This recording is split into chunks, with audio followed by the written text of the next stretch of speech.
So what we're doing now is he's got a throw rope or a throw bag with a weighted string, because we're gonna throw and attach a rope. Yes, sir. Okay, yeah. He's gonna try for the second time now. Oh, Bobo's keeping track. As often as he needs, or whatever he needs to do to get it up there. You know what I want to do really? And you used to see them all the time. I hadn't seen them, you know, the little pistol crossbows. Yeah. I've always wanted to buy one of those where I could shoot the string up over. Yeah, he's crazy. So we're gonna attach the rope up there, and then come down here and attach it to the truck. And not to pull it down, but just to put a little tension on it, so that when it starts to fall, it falls away from the house. And that line looks a little closer, but it's actually plenty of distance away from this particular tree. What try are we on, Bobo? Third.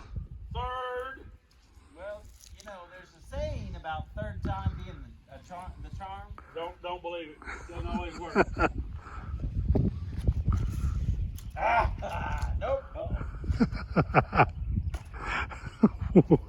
Maybe the string is camera shy. We'll come back. So what are we doing now? I'm putting this rope on it right now. He's talking to you, guys. Oh. So we put this rope in the tree. You get it up high as you can. We got it up around that limb there. I was just telling Travis, you can take even a big tree like that. I don't know if you can see it on the video very well, but I can move that tree quite a bit up the top. You know, so we can put a lot of leverage being that high up in the tree. So we're going to tie this off to the truck here. And I'm just going to tie just a little bowline in here. That's not a bowline. Maybe it is now. It wasn't before.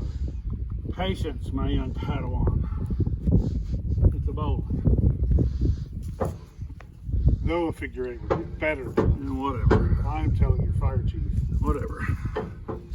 My fire chief ain't never taught me nothing about tying no knots. I can tell you that for sure.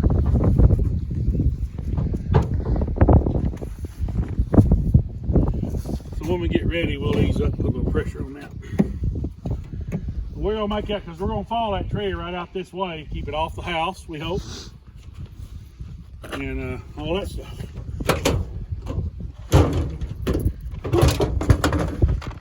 All right. There's full gas on.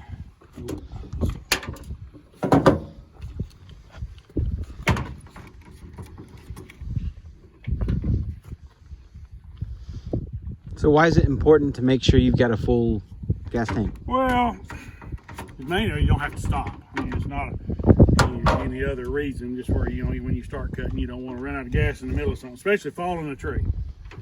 You always start with a full tank of gas, because there'll be critical moments when you're trying to make it go the way you want it to go. You're going to need the saw to run. You don't need it to quit. Like any other tool where you're using. You know, if you had a weed eater or whatever else you're using, you wouldn't want to run out of gas halfway through your job. You know, because then, you know, I guess if you want to get purely into the safety side of it, you have to fuel a hot piece of equipment, so you got more risk of fire and all that other stuff. Just always start with a full tank of gas, everything properly adjusted. Oh, great. You got bar oil on my truck. I did get bar oil on your truck. That part won't rust now. Starting a saw, two ways you can start a saw as far as OSHA's concerned. Down here with your foot in the wheel, like this. My personal preferred way is leg lock. Now, not too high, makes you talk high, maybe will raise your voice a few octaves. But right here, and it's just a good, easy motion, almost like it's designed for it. It's amazing. So, start out, choke your saw. So you can't just grip it and rip it? No, like this. No, I mean, that's how I started them for years. I'll admit it. You may catch me if I'm in a hurry every once in a while doing that, a drop start, you know. That's not a good idea. So you want the chain brake on, quarter tissue cranks, half choke.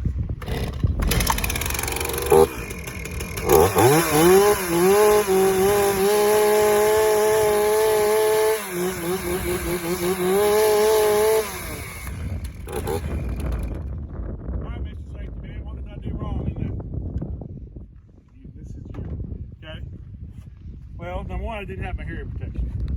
Your helmet's right there. And my helmet's over here. Working with disaster relief, you always have to wear your PPE. That's a big buzzword anymore, PPE. What's PPE? Personal protective equipment. OSHA requires you have some kind of a face shield. They don't require any goggles or anything, although I do recommend safety glasses underneath. These Wiley's X are safety rated.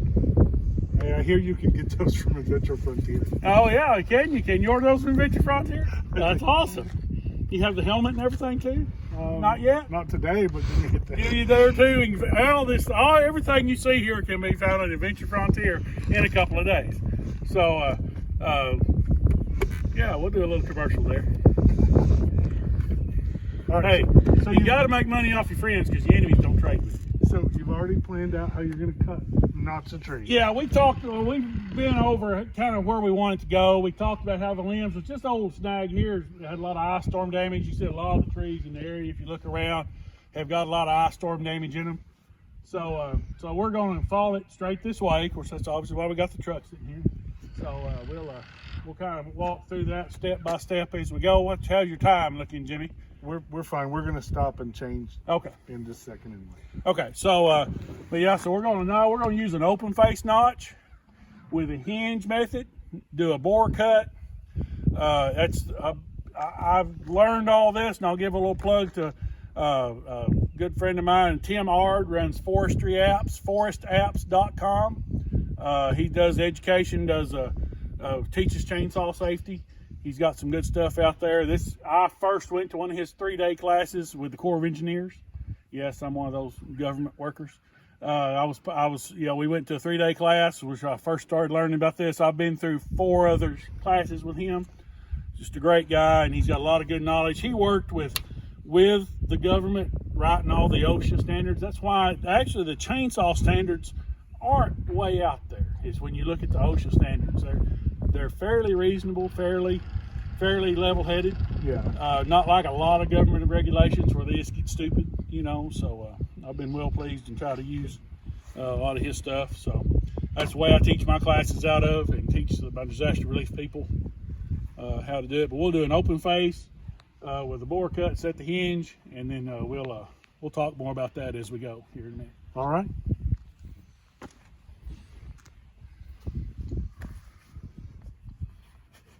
So as Kevin gets the rest of his PPE back on, let's get ready. Are we ready? All right. So I'm here on my good friend NWA Preppers channel, and he came over to help me today. We're cutting these trees down. We put this trailer in for a lady. It was flooded out in the Arkansas River floods back in 2019. This wall worked through the United Methodist Church. And anyway, so we're going to talk about cutting this tree down. We got our saw, we've already started sawing up with gas oil. It's sharp. We think it's sharp. It's all ready to go. We want to look at the area around it. We're going to be following the tree more or less right straight toward the camera right now. Now, obviously, the camera we could make it stand there. I think we should make it stand there and catch it, maybe. Oh, he's moving away as we talk. No, You've got to be closer. come a little closer. So,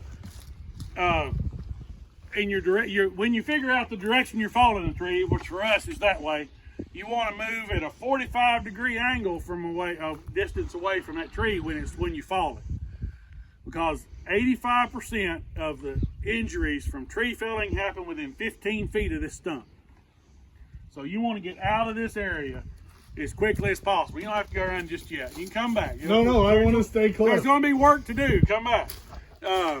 So you want to look around on the ground. You can see on the ground here, of course, we got a lot of rock and stuff, which you're not going that way. We've got these pieces of pipe here. We'll just throw them over on that side. Just keep them where they don't tangle our feet up, because we don't want to fall down. I've got a pretty clean path that I can make my way away from the tree here, from the felling.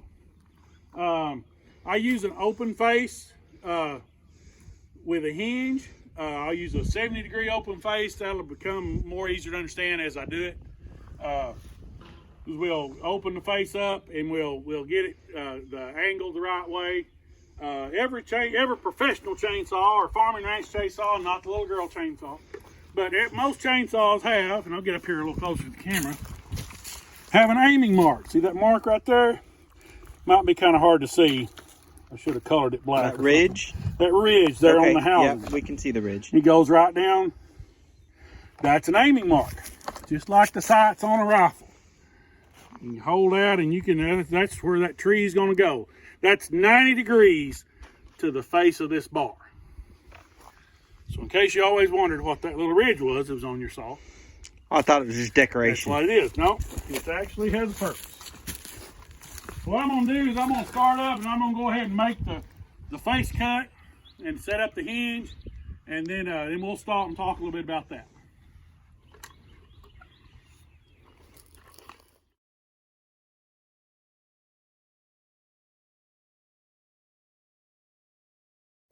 All right, so we set up our notch here, our face notch here. This is going to be the fulcrum where the hinge is at. This needs to be 80% of the diameter of the tree, roughly, in the neighborhood of 80%. The length of your hinge, 80% of the diameter of your tree. The thickness of your hinge, and I'll make the cut to do that here in just a minute. The thickness of your hinge needs to be at least 10% of your diameter. Now, thicker to me is always better. So I usually stop about 15%. This is a 15-inch tree.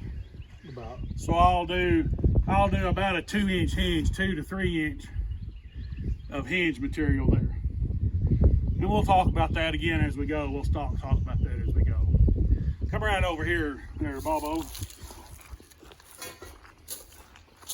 So the way I'm going to do that on this particular tree is I'm going to cut in from the back. I'm going to leave the tree attached on the back, and I'm going to cut up here and I'm going to bore all the way through. The reason we do that is it's all about control. As long as that hinge is good, now all this is assuming that the tree's not dead, not rotten. As long as you maintain the integrity of that hinge, you don't cut through it, that tree's going to stand there. You know, as long as you got that hinge and got some trigger wood, we call back here on the back, it's not going to go anywhere. You can walk around it, you can go eat lunch. We're all about control. Like I say, I cut trees along high voltage power lines all the time, so we are all about control. Those of you that might be loggers, maybe you've done some logging or something, you'll say, oh, well, you wasted all this wood, you cut all this wood off up there. I don't care about that. What I care about is getting the tree safely on the ground. So you know, your commercial loggers, professionals, going to look at that and go, oh, that's stupid, it takes too long. Yeah, but I can control where this tree's going. Most of the time they're out in the middle of the woods, they don't care where it goes. So we'll fire up again. I'm going to cut in from back here and set up the hinge. And I'll probably have to work a little bit from both sides because this tree is a little over 20 inches down here where it's got them apple bottom jeans on, got a little fluffy butt. So I'll have to cut a little for both sides. But we'll cut through it and get that hinge and the trigger set up, and then we'll stop and talk about that. All right.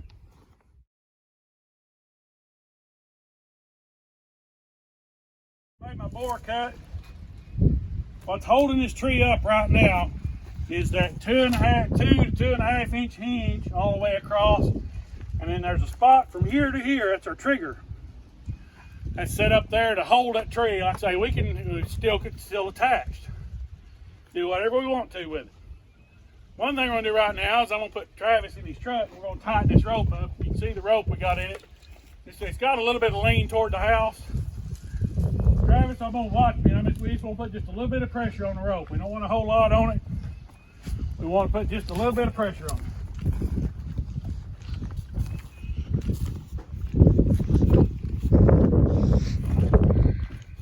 You can see I got the rope. Probably go over and return. I got the rope cut off and a timber hitch around the bottom, up around the top limb to give us a little bit of leverage.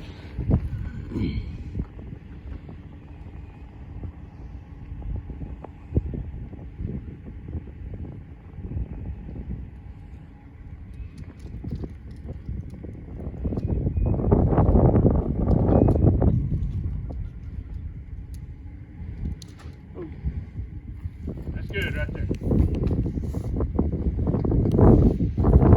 All right, so we got our rope tied, we got our tree set up, we got everything. The only thing I've got left to do is cut that little hinge wood there, right?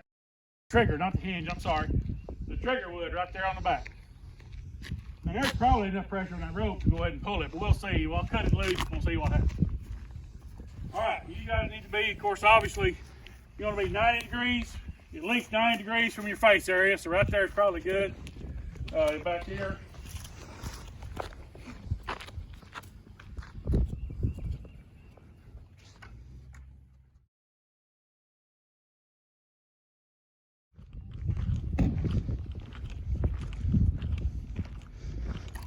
I purposely left that hinge pretty thick because I knew we had the truck to pull it. You can see if you want to get up closer here where you can see it there, Bobo. You can see this was, of course, it broke when it hit the ground, but yeah, this is the whole key to maintaining the control of that tree. I had all this hinge here that held it. If I was cutting it by hand, or if I was going to put a wedge on it or something, I'd have made that hinge a little thinner, you know, where you wouldn't have put so much pressure on it. But I knew we had the mighty Dodge there, and it could handle it, so we pulled it, just went and pulled it over. That's what it's all about. It's like maintaining control of that tree. I thought I felt a little void in there. Was there a hollow spot? Just a little one. I saw when you were cutting. Yeah, it jumped a little bit. You got to kind of, you know, it's one thing, you know, the tree, a live tree or not hollow, this method will work. You see, this was all outside of this hollow area, rotten area, so we had good wood. If you cut into a tree and you got a big hollow, like if it's just some old trees, you know, or just got a little wood around the edges, man, if it's something you got to control, you want to walk away from it. Don't be afraid to walk away from something. If you're not comfortable with it, walk away from it, you know. Right here, especially right here by this house and road and all this stuff we got around us, you know, we were lucky we had good wood. Wasn't a problem. All right, well, it's the first one on the ground. We'll talk about blocking it up a little bit in the next segment, and then we'll move around and cut the one on the back. It's a little more challenging. So let's get ready.